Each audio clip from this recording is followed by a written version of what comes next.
આજે વાત કરીએ કુંડાવ ગામના એક વિદ્યાર્થી ગ્રુપ છે 1979 નું અમને ધ્યાનમાં આવ્યું કે ખરેખર એ કામગીરી એવી કરી જે ખરેખર સમગ્ર ગુજરાતમાં જો કરવામાં આવે તો પર્યાવરણ ક્ષેત્રમાં ખૂબ જ સારી કામગીરી થઈ શકે છે.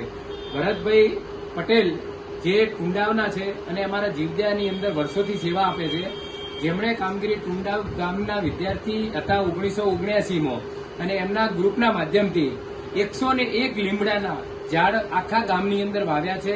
અને વાવ્યા તો ખરી, પરંતુ એનું જતન પણ એ લોકો કરવાના છે.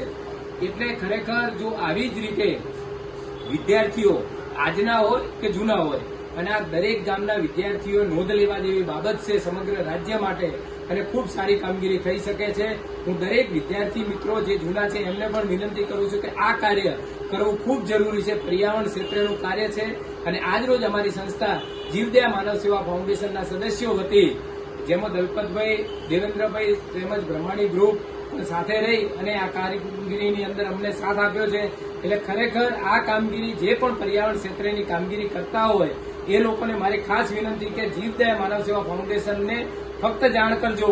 અમે હંમેશા આવા કાર્યને બિરદાવીએ છીએ. અને વધુ માહિતી ભરતભાઈ પટેલ આપશે આ બાબતે. આજે ડીસામાં હું છેલ્લા 35-40 વર્ષથી રહું છું, પરંતુ હું મારું નેટિવ છે કુંડાવ. અમારી એસએસસી ગ્રુપ 1979 ગ્રુપ દ્વારા એક વિચાર આવ્યો કે આપણે પર્યાવરણલક્ષી એક સારું એવું મિશન ચલાવીએ.